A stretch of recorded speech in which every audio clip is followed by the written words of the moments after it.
주셔서 주님과 늘 동행하시기를 소망합니다. 네, 오늘은요 마음에 대하여 라는 제목을 가지고서 팔복 6번째 함께 은혜를 나누고자 합니다. 네, 하나님이 세상을 사랑하십니다. 그 중에서 세상 속에 거하고 있는 우리 영혼들을 사랑하시죠. 사랑하시면서 관심이 많으세요. 어떤 것을 관심이 많으시냐? 우리의 마음에 대해서 관심이 많다. 우리의 마음의 상태죠. 마음에 어떤 상태에 있을 것인가. 그래서 그런 어디에 관심을 두고 있고 어떤 상태에 빠져 있는가, 이런 것들 모든 것들 다 망라해서 늘 하나님 우리의 마음을 관심을 두시고 마음을 계속 지켜보신다는 것입니다. 자, 왜 마음을 보실까 했을 때, 우리 아까 성경 구절을 읽었지만 잠언 4장 23절에 있는 말씀처럼 무릇 지킬 만한 것보다 더욱 내 마음을 지키라. 왜 마음을 지켜야 되냐면 생명의 근원이 이에서 남이니라. 생명의 근원이 마음에서 나오기 때문에 하나님께서는 마음을 보신다는 거예요. 그래서 우리의 모든 생명의 근원도 마음에 있다라는 것입니다. 우리가 마음으로 사는 거잖아요. 여러분 육체나 다른 걸로 사는 것이 아니라 우리의 마음으로 사는 거예요. 마음 때문에 이 시간에 여기 오셨고, 그 마음 때문에 여러분이 삶을 살아가고 있습니다. 모든 생명의 근원이 마음에서 시작된다는 것들을 생각하시기를 원합니다. 그리고 마음은요, 그 사람의 존재 가치를 보여줄 수 있어요. 그리고 그 사람의 인격이기도 합니다. 그 사람의 마음을 보면 마음이 좀 못된 사람이 있잖아요. 그 사람의 인격을 그대로 드러낼 수 있는 거죠. 그래서 그 마음은 사실 중립적인 거예요. 중립적인 단어인데 이 마음에다가 뭘 담느냐에 따라서 흔히 선한 사람, 나쁜 사람 이렇게 되어지는 것처럼, 그것을 우리가 그 존재하는 마음에 무엇을 담을 것인가, 그것이 인격으로 드러난다는 것이거든요. 그래서 하나님께서는 결과론적으로 우리를 어떻게 하시냐면 늘 우리의 마음을 감찰하신다라는 것입니다. 에레미야서 11장 20절에 사람의 마음을 감찰하시는 만군의 여호와여, 이렇게 해서 그런 말씀이 있거든요. 사람의 마음을 감찰하신다. 감찰이 뭔지는 알겠죠? 늘 감독하듯이 이렇게 살피는 거예요. 우리들도 부모 입장에서 자식들이 오늘 어떤가 살펴보잖아요. 어떤 마음을 가졌는가. 부부간에도 서로가 지금 어떤 마음인가 살펴보잖아요. 살피면서 이렇게 되어지기를 저렇게 되어지기를 하는 소망하시는 그러한 마음을 하나님께서 우리에 대해서 그런 마음을 갖고 계시다는 것입니다. 그래서 하나님께서는 우리가 기왕이면은 믿음의 마음을 갖기를 원하시고 선한 마음, 의로운 마음, 이런 마음을 갖기를 원하시겠죠. 그런데 하나님의 마음과 항상 인간들은 다른 모습으로 많이 나타나고 있는 것이 현실입니다.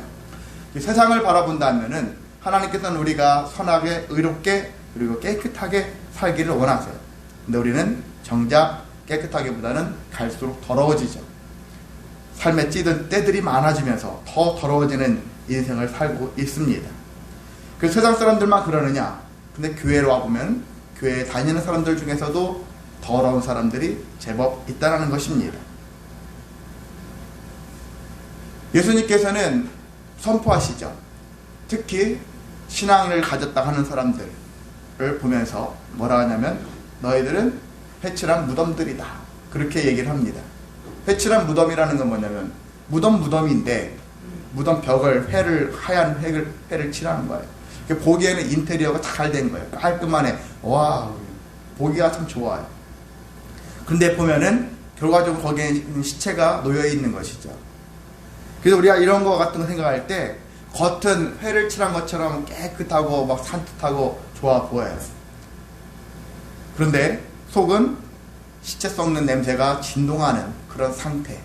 그런 상태로 신앙생활하는 사람들이 제법 있다는 것입니다. 예수님은 그 사람들을 뭐라고 얘기했냐면은 외식하는 자 또는 위선자라, 그렇게 얘기를 하거든요. 외식하는 자, 이선자다. 특히나 예수님이 누구한테 많은 얘기하셨냐면 종교 지도자들, 바리새인, 서기관, 대제사장, 이런 제사장 그릇, 율법교사, 이런 사람들이 겉으로 봤었을 때는 그럴싸하게 보여요. 아주 핸섬하고 멋있게 보여요. 지적이고 그 누구보다 많이 배웠고. 그랬는데 보니까 오히려 그 사람들이 나쁜 짓을 더 많이 해. 뒤에서 보는 데서는 막 의로운 것 같아, 선한 것 같아.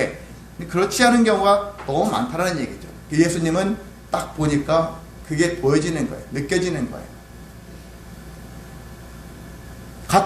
흔히 말해 같은 종자들끼리는 그걸 못 느낍니다.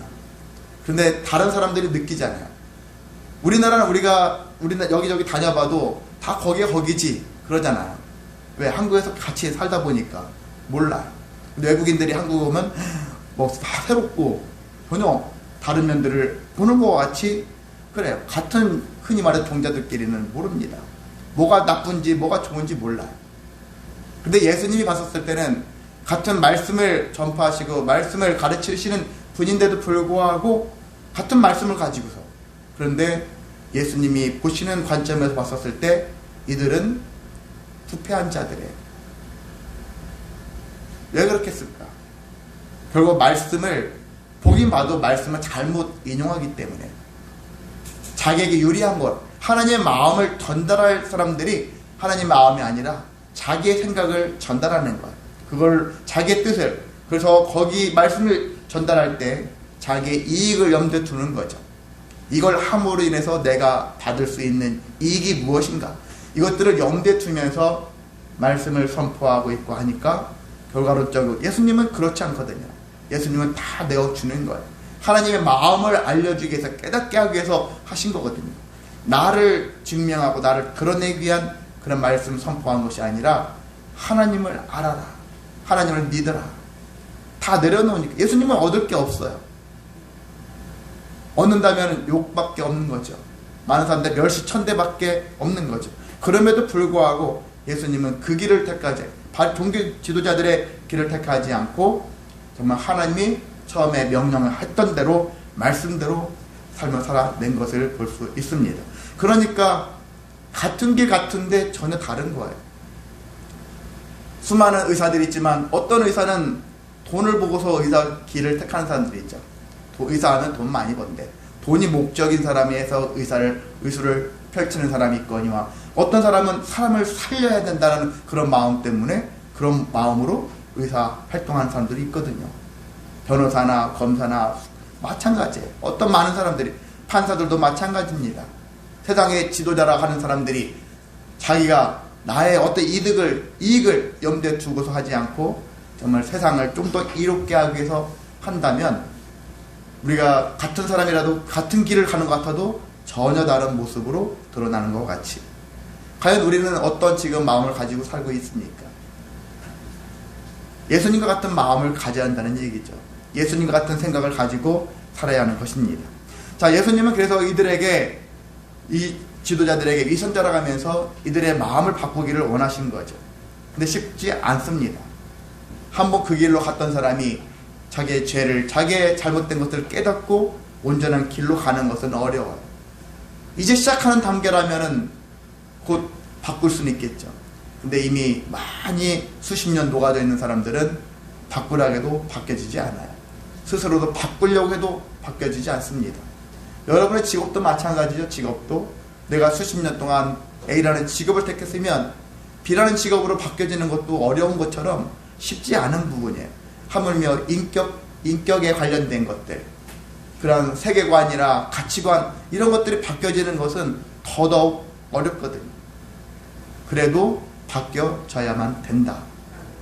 하나님 마음처럼, 하나님의 마음에 합당한 모습으로 바뀌어져야 하는 것입니다.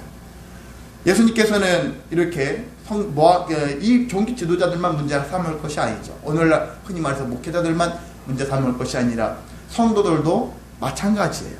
목회자들만 다 흔히 부패했느냐? 그렇지 않고 성도들도 부패한 성도들이 꽤 있다는 것입니다. 안팎으로 더러워요. 근데 이것이 사실상 어쩔 수 없는 부분이기도 합니다. 왜냐하면은 인간의 본질을 생각해 보는 거예요. 본질적인 측면에서의 인간,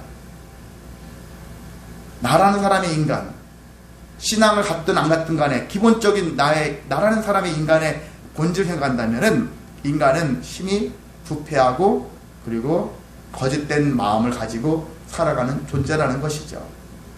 예외가 없는 거예요.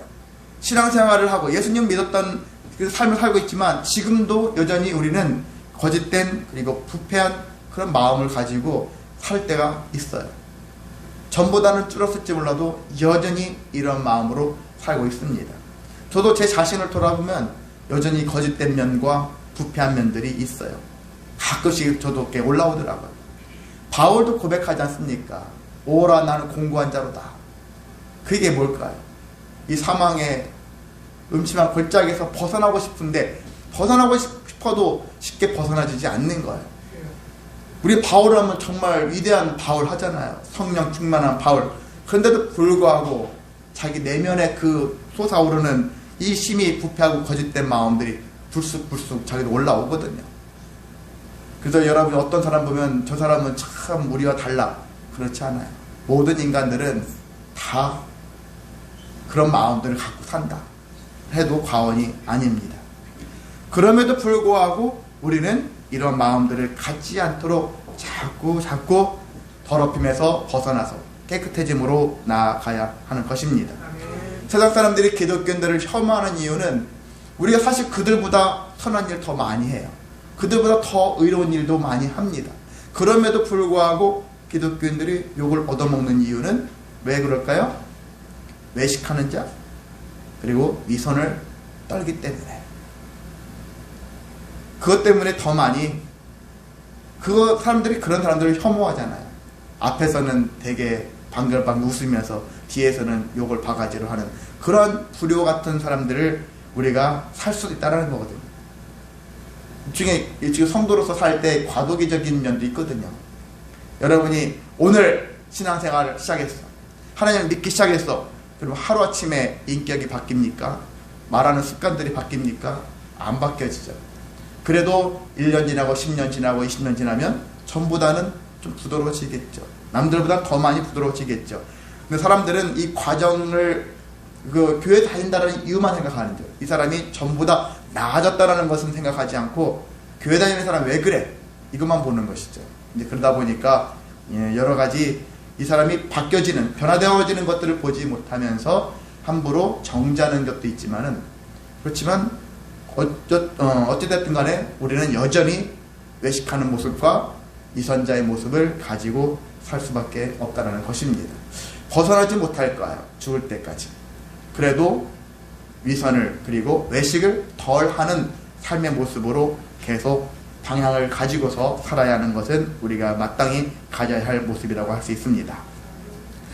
그래서 성경은요, 우리에게 계속해서 어떤 것을 주장하냐면은, 우리가 예레미야서 17장 9절에 이 말씀이 있잖아요. 만물보다 거짓되고 심히 부패한 것은 마음이라 누가 능히 이를 알리요, 이렇게 말씀하고 있는데, 이 만물보다 거짓되고 심히 부패한 이 마음을, 이런 마음 상태를 고발하고 있습니다. 저 사람들만의 문제가 아니라 우리 모두의 문제라는 것들을, 문제의식을 계속 제시하고 있습니다. 구약부터 신약에 이르기까지 성경에는 우리의 마음 상태를 고발하는 내용들이 많이 있기 때문에, 그럼 여러분이 그 말씀을 읽을 때마다 나의 지금 마음 상태는 어떤 상태일까? 누구랑 비교해서 내가 저 사람보다는 착해, 더 의로워, 이렇게 할 필요는 없어요. 하나님 앞에서 나는 의로운 사람인가? 나는 착한 사람인가? 항상 우리는 누구와 비교해서 나를 판단하는 것이 아니라 하나님 앞에서의 나의 모습을 판단하는 거예요. 그런 모습으로 신앙생활을 하는 것이죠. 그래야지만이 우리가 발전할 수 있는 거예요. 내 죄가 보이기 시작하고, 그리고 내 삶을 우리가 제대로 판단할 수 있는 계기를 마련할 수 있는 것입니다. 자, 그렇다면 우리는 무엇이 사람의 마음을 더럽게 할까? 예수님은 구체적으로 마태복음 15장에서 19절에서 20절에 있는 말씀인데요. 이 말씀을 이렇게 하셨습니다. 마음에서 나오는 것은 사람을 더럽게 한대요. 근데 마음에서 나오는 것들이 이렇게 몇 가지 열거하셨는데, 악한 생각, 살인, 간음, 음란, 도적질, 거짓 증거, 회방. 사실 이것만 그런 건 아니죠. 악한 생각이라는 것들이 너무 많은 것들을 포괄적으로 다 얘기를 하고 있어요. 그래서 저는 악한 생각이 뭘까? 미움, 다툼, 시기, 질투, 이런 것들도 악한 생각이겠죠. 부정적인 생각도 악한 생각이겠죠. 내가 그냥 죽어버려야 되겠다. 자살을 생각하는 것도 악한 생각이겠죠. 이런 수많은 것들, 생각들, 하나님이 보셨을 때 참 너는 이게 참 좋은 생각이구나. 칭찬받을 그런 것들이 아니라 뭔가 모르게 한 책망받을 것 같은 그런 생각들이 있잖아요. 이런 생각들을 우리가 수시로 하며 살고 있지 않습니까? 그런 생각에서 우리가 벗어나야 되겠죠. 내가 지금 무슨 생각하고 있는 거야? 스스로를 돌아볼 때, 아, 내가 지금 이상한 생각을 했네? 이건 악한 생각이다. 이런 마음을 가지고 그 악한 생각에서부터 여러분이 벗어나시기를 소망합니다.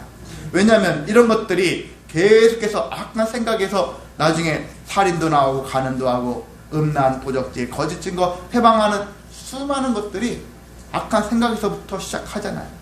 악한 생각, 내 안에 악한 생각. 나는 이 한 주간에도 오늘 이 아침에도 악한 생각을 했던가? 분명히 우리는 악한 생각들이 나도 모르게 놓여져 있어요. 왜? 우리는 근본적으로 부패하고 거짓된 사람이었으니까. 그래서 그럼에도 우리는 이런 마음들을 늘 돌아보면서 내가 전보다는 덜 악한 생각을 하며 살아야 되겠다. 이런 마음으로 여러분이 임하시기를 소망합니다. 근데 이 악한 마음, 이러한 본질적으로 타락하고 부패한 이러한 더러운 마음으로 살아가게 되어지면은 어떤 문제들이 생기냐면은요, 나 자신도 그렇고 나와 함께하고 있는 주변 그룹들이 있죠. 가족이나 그런 교우들이나 직장 동료들이나 학교 친구들이나 이런 사람들 있잖아요. 그 사람들을 오염을 시킬 수 있고 전염을 시킬 수 있어요. 이게 계속 안 좋은 것들은 쉽게 전염이 돼요. 그렇죠? 좋은 것보다는 안 좋은 것들이 기가 막히게 전염이 잘 되고 오염이 잘 되어지는 것을 볼 수 있습니다. 그래서 나 한 사람으로 끝나는 것이 아니다라는 것들을 생각하셔야 되고, 또 한 가지는 이 악한 더러워진 이 마음을 가지고 살면은 우리가 절망하게 되어져요. 수시로 절망합니다. 왜? 악한 생각의 결과는 비참함에 이를 수 있는 생각을 하게 만들거든요. 나는 왜 이렇게 못났나? 나는 왜 이런 세상에 살고 있는가? 나는 왜 이런 가정에 태어났는가? 수많은 좋지 않은 생각들을 가지고 살고 있고 세상을 비관하고 누군가를 해하고 싶은 마음도 들기도 하고 악한 생각들이 계속해서 결과적으로 자기 자신을 돌아보면서 그렇게 비참함의 마음, 절망의 마음을 품게 만든다라는 것입니다. 그러면서 어떻게 될까요? 자기 자신을 유능한 사람이 아니라 무능한 사람으로 인식을 하는 거예요. 살 가치도 없는, 아무것도 할 수 없는 그런 존재로. 여기서 절망하고 무능하다라는 것은 사실 우리는 절망도 알아야 되고 무능도 알아야 돼요. 어디에서? 하나님 앞에서. 하나님 앞에서는 내가 아무것도 아니라는 것들을 깨닫는 것은 중요해요. 이 사실은. 근데 이것이 하나님이 앞에서가 아니라 세상을 바라보면서 남들은 잘 나가는데 나는 뭐지? 비교하면서 절망하고 비교하면서 스스로 무능에 빠지는 그런 모습은 하지 말라는 것이죠. 이것은 악한 생각에 더러워진 마음을 가진 자의 태도라 할 수 있는 것입니다. 그래서 많은 사람들이 수많은 교육들이 있죠. 우리가 유튜브나 수많은 방송 강연들이 막 나와 있는데 수많은 교육들이 이루어지고 있어요. 사회화 교육들이 이루어지고 뭐 심리교육이나 상담교육이나 수많은 것들을 통해서 우리가 다시 회복되어지기를 소망하고 있고, 아니면 어떤 환경들이 바뀌어지기를 원하면서 내가 전보다 좀 더 깨끗해지기를 자꾸 시도를 하는 것이죠. 그런데 근본적인 것은 결과론적인 것인데, 누구나 어떤 인간의 모든 시도를 하면 어느 정도는 깨끗해질 수는 있겠지만은 근본적인 깨끗해짐은 없다라는 것이거든요. 누가 하실 수 있느냐? 하나님만이 하실 수 있다라는 것입니다. 우리 아까 주부에 이사야 4장 4절 말씀 읽었죠? 이는 주께서 심판하시는 영과 소멸하는 영으로 시온의 딸들의 더러움을 씻기시며 예루살렘의 피를 그 중에서 청결하게 하실 때가 됨이라. 씻기시고 청결하게 하시는 분은 사람이 아니라는 거예요. 하나님만이 하시는 것이다. 하나님만이. 그래서 청결하다. 단순하게 여러분이 그냥 여기 빗자루 쓸고서 여기 지저분한 거 청소하는 그런 개념이 아니에요. 근본적인 본질적인 것들이 깨끗해지는 그런 과정을 얘기하는 것이거든요.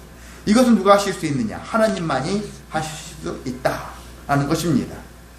그래서 이 청결, 우리가 이제 여기 심령이 마음이 청결한 자는 맞잖아요. 청결.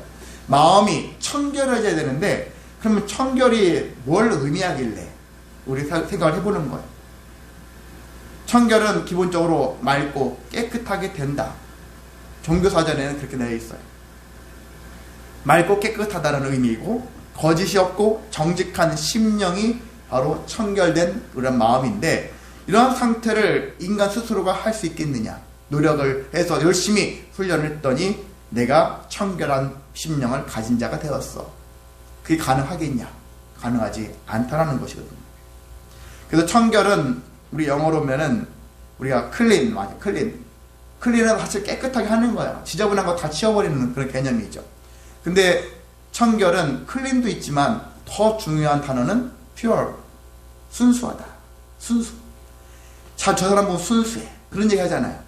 순수라는 의미는 뭘까요? 클린은 치워진 상태, 지저분한 것들. 근데 순수는 아무것도 섞이지 않은 상태. 그 자체.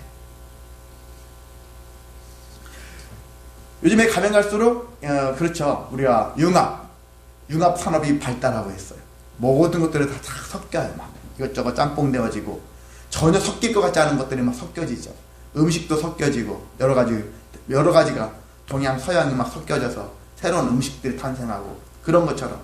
그리고 직업이 갈수록 계속 수만 가지의 직업들이 생겨지는 이유가 섞어서 섞여지는 현상들이 계속해서 많은 것들이 나타나거든요. 융합이나 응용이라는 이름으로 많은 섞여짐들이 발생하거든요. 그런 것들을 저는 비난하는 것이 아니라 어떤 과학적인 섞임 이런 것들을 얘기하는 것이 아니라 우리의 마음이 다른 걸로 섞여질 때도 많다라는 것입니다. 계속 순수한 하나님 앞에 가려면 순수한 마음으로 가야 되는데 순수하지 못한 마음으로 간다라는 거예요. 종교적으로 얘기한다면 그래도 혼합주의라고 하죠.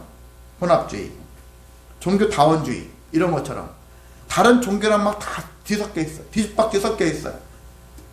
그래서 어떻게 보면 기독교 같기도 하고 어떻게 보면 불교 같기도 하고 어떻게 보면 또 도교 같기도 하고 여러 가지 종교들이 짬뽕되어 있는 그런 마인드를 가지고 살아가는 사람들이 있어요. 이런 것들이 교회에 침투를 합니다. 그래서 수많은 교회에서 이 장황한 것들을 들여와가지고 교회에서 막 어떤 활동을 하게 만들고 그걸 중심으로 하게 만들고 근데 위험한 부분들도 많거든요. 어떻게 보면은 세상과 교회 사이에 다리 역할을 하는 가교 역할을 하는 그 역할로만 하면 좋은데 이것이 중심이 되어지고 이것이 복음이 되어지는 경우가 있다라는 거예요. 근데 그러면 안 된다라는 거지. 연결고리로서 역할로서만 존재한다면 거기서 끝나야 되는데 진짜 복음이 선포되지 못할 경우가 많다라는 것입니다. 가짜 복음들이 많다라는 거예요. 하나님 말씀, 하나님의 마음이 제대로 된 전달이 아니라 그 마음을 공유하는 게 아니라 서로만 인간들끼리만 자기들만 자족하고 만족할 수 있는 그런 이야기들이 많이 오간다라는 것이거든요. 그래서 바울은 이미 오래전부터 바울도 얼마나 많이 이것 때문에 고민했는지 다른 복음, 잘못된 복음들 전하고 있는 것에 대해서 얘기를 하는 것이죠.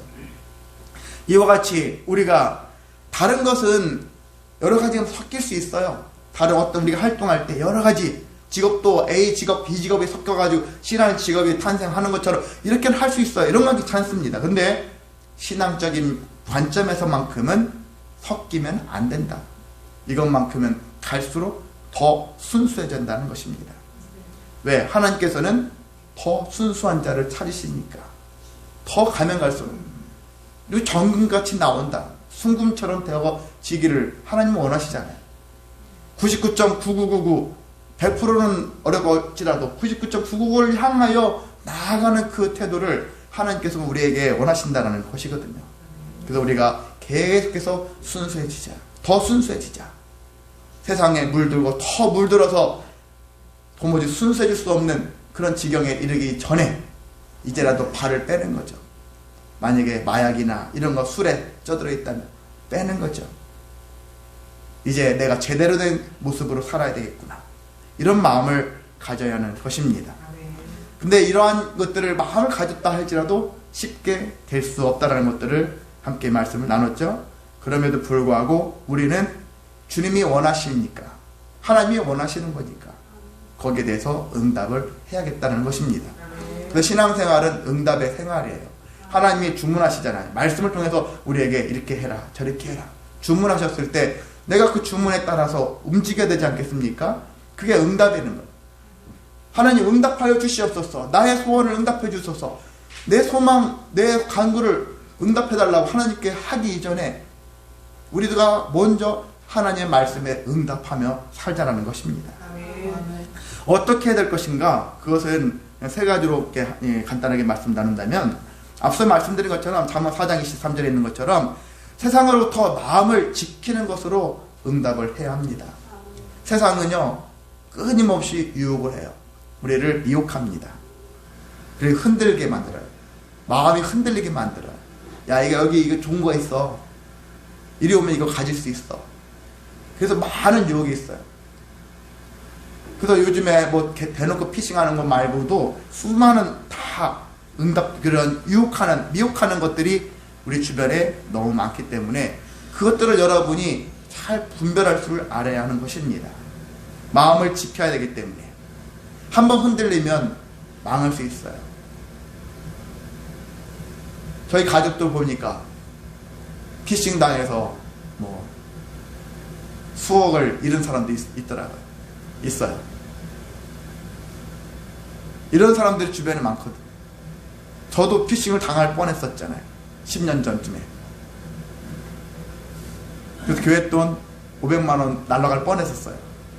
정말 그런 일까지 당하더라고요. 주변에 제가 뭐 어떤 잘 되기를 하는 것이 아니라 그런 수많은 유혹들이 있잖아요. 이런 것들을 우리가 지킬 수 있으려면은 마음을 견고하게 지켜야 된다. 하나님의 말씀으로 내 마음을 지켜야 한다. 그렇게 살아가시기를 소망합니다. 두 번째는 두 마음을 품지 않는 것으로 응답하면서 살아야 하는 것입니다. 저도 두 마음 하면 자꾸 옛날 제가 기도 받았던 것 떠오르는 거예요. 어떤 사모님한테 기도 받았던 거 있잖아요. 두 마음을 품은 자로다. 그게 내가 그런 삶을 살아왔던 자였기 때문에 두 마음을 품은 것에 대해서 이 말씀만 하면은 과거가 떠오르고 지금도 두 마음을 가지고 살고는 있지 않을까, 이런 생각을 해보는 것입니다. 두 마음, 어떤 마음일까요? 세상에 여러 가지 마음도 있겠지만은 가장 큰 마음은 하나님을 향하여 내가 어떤 마음을 가지고 있는가. 하나님 사랑합니다. 늘 주일마다 이렇게 하나님 사랑합니다, 감사합니다 고백하는데 결정적일 때는 내가 하나님께 사랑 고백하고 있는가, 하나님께 감사하며 살고 있는가. 힘들 때 내가 하나님보다 세상을 더 사모하고 있지 않은가. 이런 것들이 있죠. 이런 수많은 마음들이 있지 않습니까? 이런 마음, 두 마음들을 하나님께서는 싫어하는 거예요. 그래서 하나님께서는 제일 우리에게 싫어하시는 것이 우상 숭배하는 거예요. 종교적으로 봐도 다른 신을 섬기는 거예요. 근데 우리의 삶으로 돌아봐도 내가 돈을 더 사랑하든지, 그리고 자녀를 더 사랑한다든지, 다른 것들을 더 많이 사랑하는 것도 마찬가지로 두 마음을 품은 행위다라는 것을 다시 한번 생각을 해야 하는 것입니다. 왜 이걸 하나님이 싫어하시느냐면은 이게 영적으로 가장 더러움에 빠뜨리기 때문에. 영적 더러움이 제일 더러움이잖아요. 겉에 어떤 분들 좀 흙이 묻었다, 좀 지저분하게 묻었다, 이것보다 그 사람의 마음의 심령, 특히 영적인 상태가 더러워지게 되어지면 하나님께서 제일 미워하시고 싫어하시는 모습이다, 태도다라고 할 수 있습니다. 그래서 우리는 한눈을 팔지 말자. 하나님 앞에서 믿음의 순수성을 갖기 위해서 다른 길로 가지 말고, 그리고 우리 마음의 탐욕과 교만을 잘 다스리면은 보다 좀 더 순수해질 수 있는 길로 나아갈 수가 있는 것입니다. 세 번째는요, 예수님의 마음을 품자는 것이죠. 예수님의 마음을 닮아가자는 것입니다. 예수님을 닮아가는 것으로 응답을 해야 되는 거예요.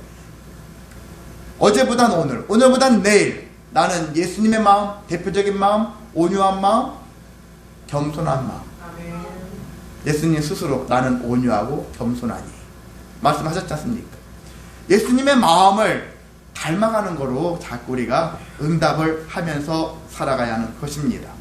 예수님의 온유한 마음과 겸손한 마음을 자꾸 닮아가면은 우리 안에 외식하는 마음과 위선자의 모습들이 점점 줄어들고 나중에는 완벽하지 할지라도 많이 사라져 있는 정말 순수해진 모습으로 살아갈 수 있는 모습들이 많이 발생할 수 있습니다.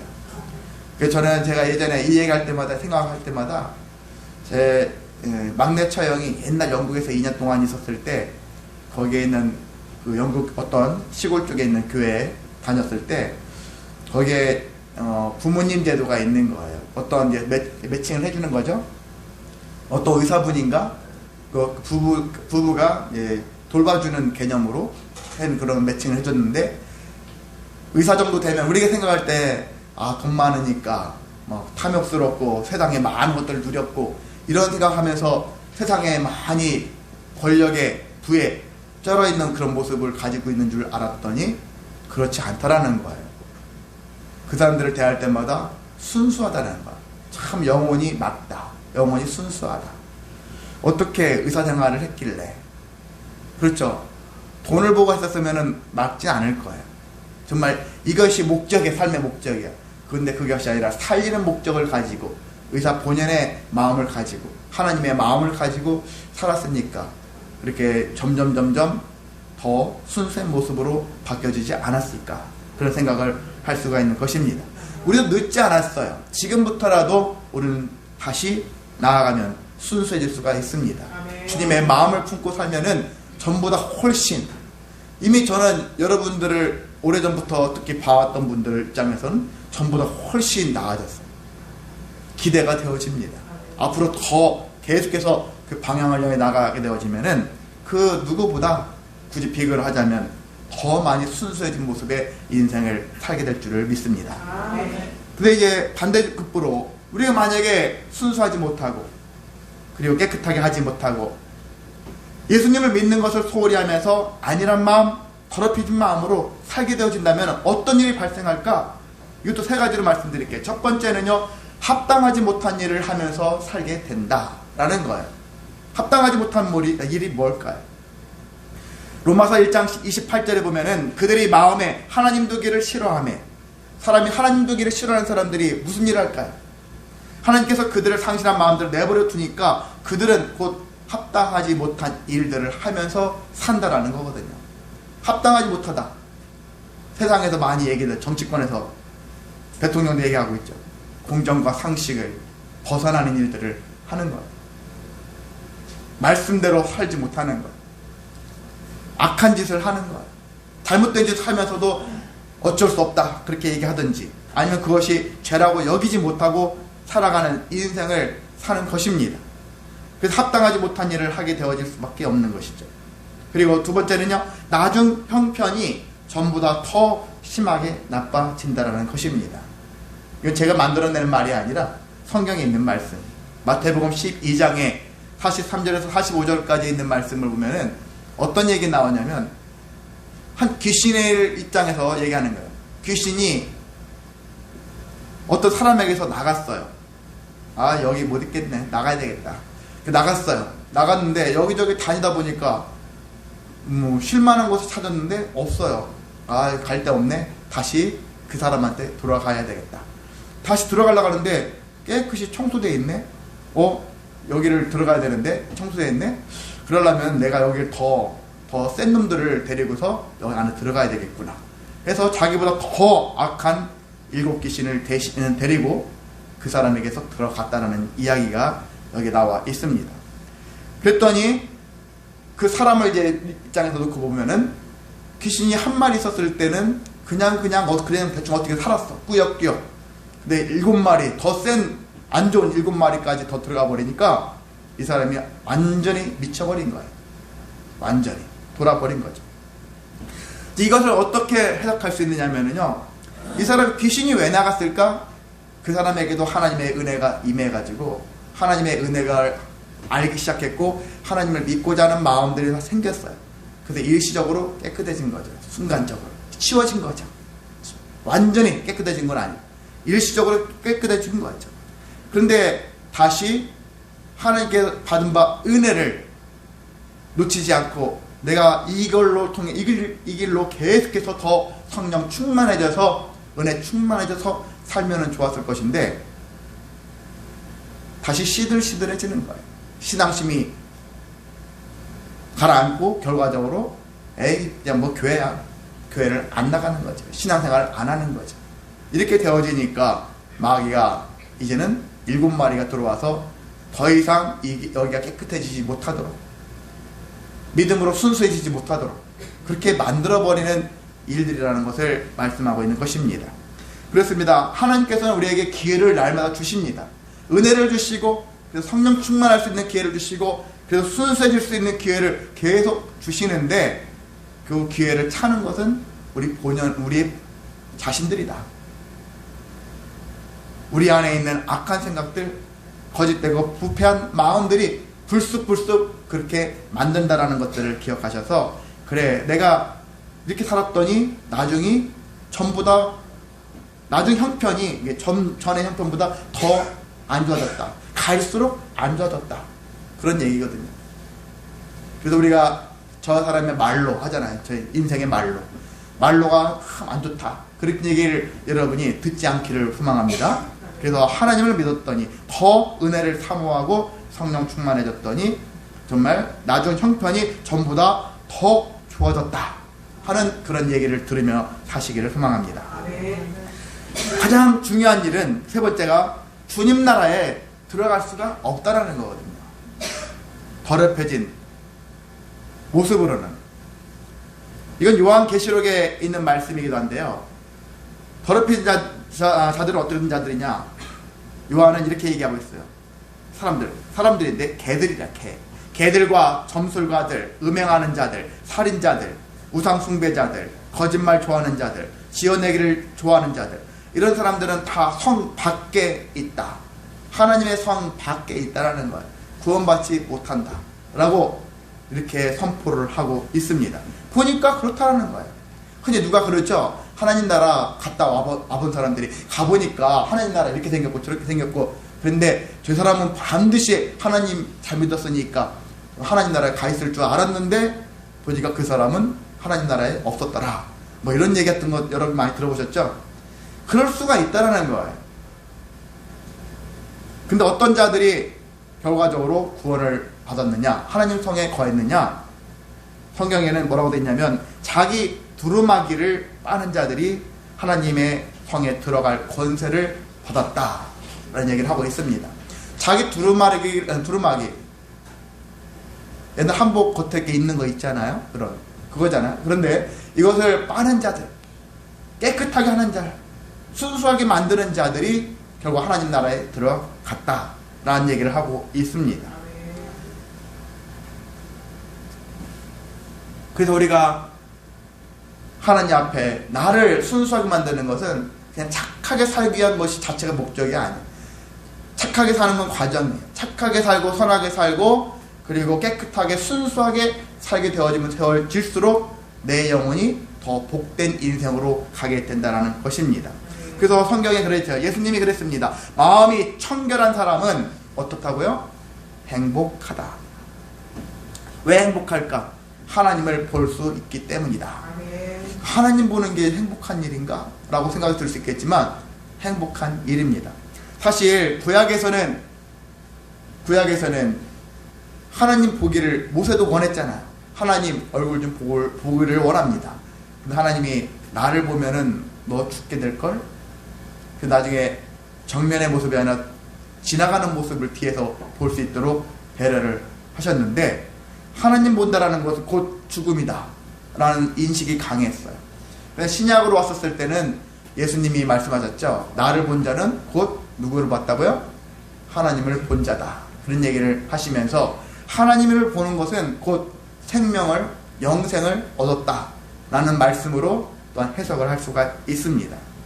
그리고 또 세 번째로 어떻게 볼 수 있냐면요, 하나님을 본다는 의미는 우리 인간들 입장에서 돌아온 탕자를 생각하시면 되겠어요. 돌아온 탕자. 전에는 아버지랑 함께 있었을 때는 아버지가 어떤 분인지 나한테 중요하지 않았어. 그냥 아버지의 자식으로서 호의호식하면서 자기 인생을, 자기 생각을 많이 하고 살았어요. 근데 나중에 재산을 절반을 자기 몫을 가지고 나가서 다 허랑방탕하게 사용하고 아주 비참한 모습으로 알거지로 집에 돌아왔었을 때 아버지가 자기를 맞이하는 그런 과정을 통해 가지고 통탕자가 어떤 생각을 했을까요? 전에는 그저 그런 아버지라고 생각했었어요. 근데 내가 비참함에 빠져보니까 이 아버지가 나한테 얼마나 중요한 분이라는 것, 그 세상 그 누구보다도 가치가 있다는 것들을 깨닫기 시작하는 거예요. 신앙생활은 바로 거기에 있습니다. 내가 비참에 빠져봤더니 그랬더니 하나님이 나한테 얼마나 중요한 분이었다는 것들을 깨닫는 거예요. 그래서 하나님을 여기서 본다는 의미는 바로 그런 이야기입니다. 인생살이를 하면서 좋은 일보다는 사실 슬픈 일, 괴로운 일이 더 많지 않습니까? 그럴 때 하나님을 생각할 때 하나님을 배우니까 하나님의 그 인애, 하나님의 헬스들을 생각하면서 내가 내 마음을 고백할 수 있고 위로를 받을 수 있고 또 능력을 다시 힘입을 수가 있다는 것입니다. 그래서 우리가 하나님 앞에서 우리는 계속해서 더욱더 순수해지자, 청결해지자, 깨끗해지자, 이런 마음을 가지고 살아야 하는 것입니다. 자, 우리는 우리 스스로 할 수 없다겠죠? 하나님만이 하실 수 있습니다. 그래서 우리가 뭘 할 수 있느냐? 감사하며 살아야 된다. 지금까지, 그래도 여기까지 인도하시는 하나님. 10명의 문둥병자, 나병 환자가 있었지만 예수님께 다 고침받았는데 한 사람만 돌아왔죠? 한 사람만 돌아와서 사마리아인이라고, 이방인인데 와서 예수님께 감사를 하고 하나님께 영광을 돌렸더라. 이 말씀이 있는데 과연 우리는 지금 어떻게 살고 있는가? 이런 청결하게 깨끗하게 사는 것도 중요한데 그것에 대하여 하나님이 하신 것을 인하여 감사를 고백하며 살아가시길 원합니다. 아멘. 도무지 감사할 수 없는데 지금 내 환경을 보세요. 그 이전에 그럼에도 감사를 고백하시길 원합니다. 아멘. 감사할 때 우리는 더 깨끗해지고 순결해지고 순수해지고 신실해지고 거룩해진 인생을 통해서 하나님께서 우리에게 더 큰 은혜를 우리에게 부어주실 줄을 믿으시면서 하나님께 영광의 길로 나아가시기를 주님의 이름으로 소망하고 축복합니다. 아멘. 다 같이 일어나셔서 찬송가